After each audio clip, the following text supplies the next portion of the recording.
Isang magandang umaga po sa lahat mga kababayan at sa ating mga kapatid, mga kababayan na nasa iba't ibang dako po ng daigdig. Siguro po hapon sa inyo, gabi. Anyway, Merry Christmas po mga kababayan kong Pilipino. Medyo papalamig na, kaya make sure to keep warm mga kababayan. Mag-jacket po tayo, mag-bonnet kung kinakailangan. Alright, siguro sa ngayon, mabigat sa dibdib na mga DDS, na mga Duterte or Maka Duterte na makita itong sina Sharon at Kiko Pangilinan na groovy po sila. Kasama si PBBM at First Lady Lisa Araneta Marcos. Naku! Sigurado po, taas kilay na naman ang mga DDS dito. Siguro po meron pong aatakihin sa puso.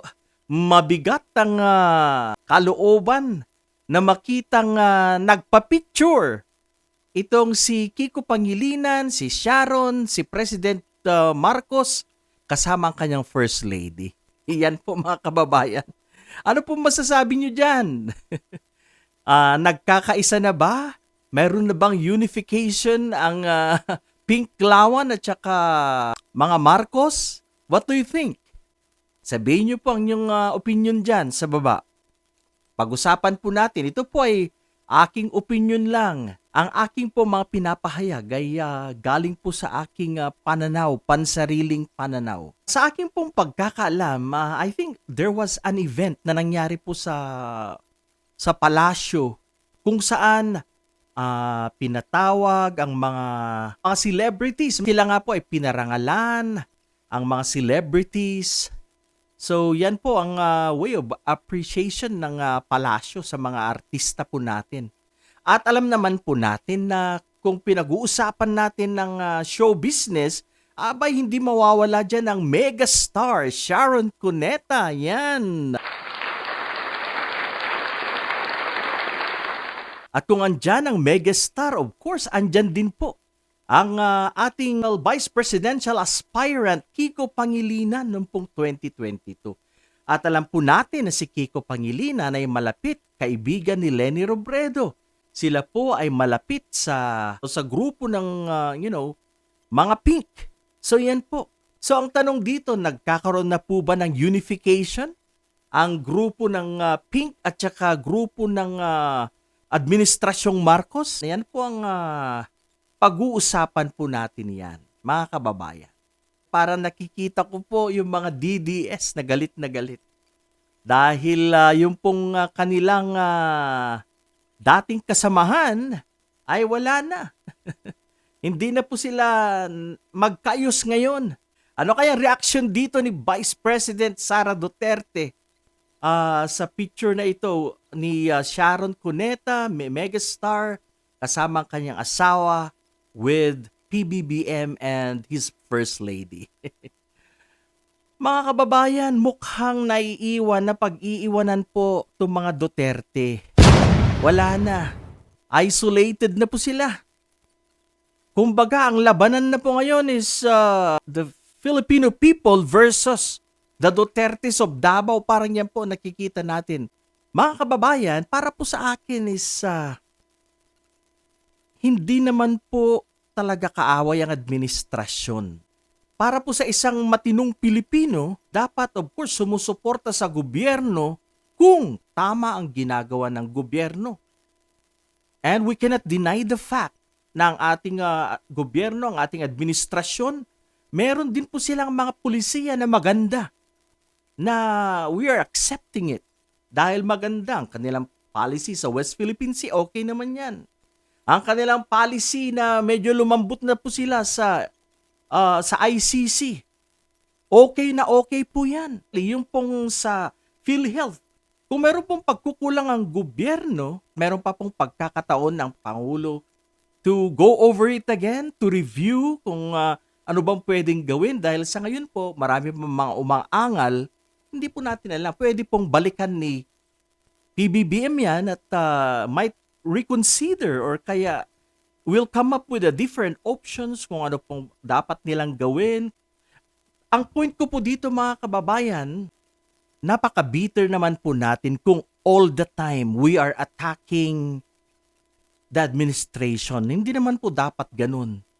Ang totoong makabayang Pilipino ay yung sinusuportahan ang mga magagandang pulisiya at nagbibigay po na sa mga pulisiya, mga patakaran ng administrasyon o gobyerno na hindi makapilipino or hindi po makatao. Yun po dapat.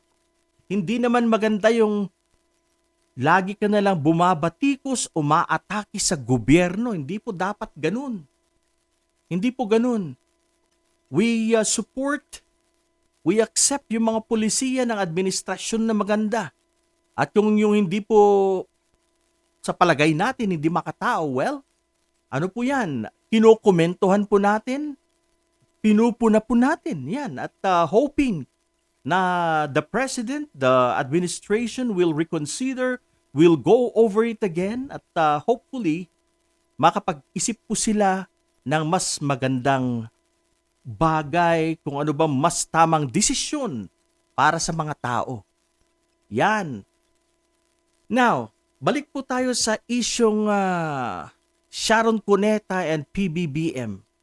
Well, kahit po hindi po kayo magkapareho ng paniniwala, hindi po ibig sabihin na hindi na po kayo pwedeng maging magkaibigan.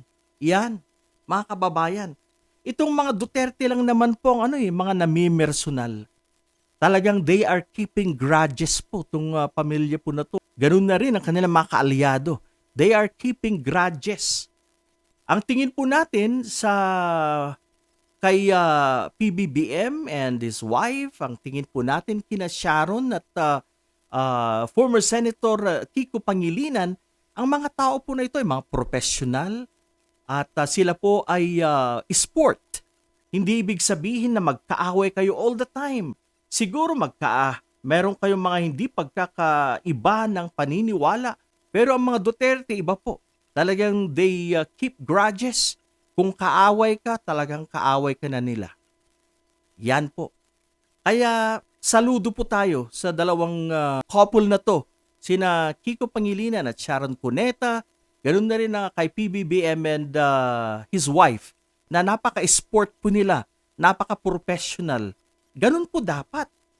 Ganun po dapat kung talagang isinusulong po ni PBBM ang pagkakaisa, dapat lang na he has to reach out. Kahit na po hindi po sila magkakapartido, okay lang po yun.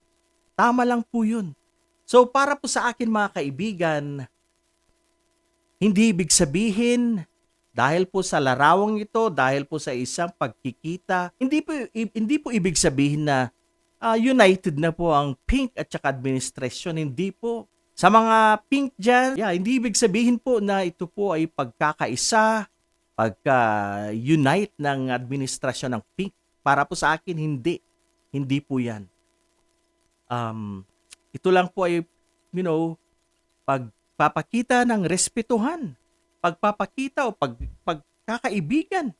At alam naman po natin na si Sharon Cuneta pala ay meron na po siyang history na kung saan when she was still young ay bumibisita na sa Malacanang. Dahil alam po natin na ang father po ni Sharon Cuneta, I think mayor din po yata yan, nasa politika din noon. Kaya malapit din sila sa mga Marcos noon. Well, mga kababayan, ito lang po isang short reaction.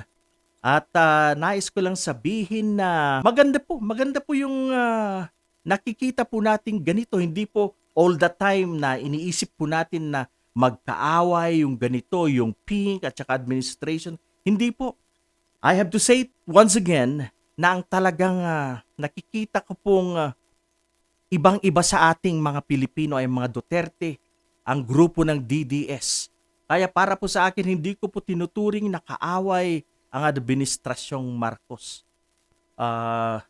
Kung ano pong magandang ginagawa nila ay sinasaluduhan po natin. Ang kanilang magandang polisiya ay yung po mga issues na meron po sila ng pagkukulang, well, I just hope na i-reconsider, gaya na nasabi ko, i-review ng Pangulo at balikan kung ano pang nararapat dahil sa ngayon po marami pong reaksyon ng taong bayan tungkol po dyan sa PhilHealth.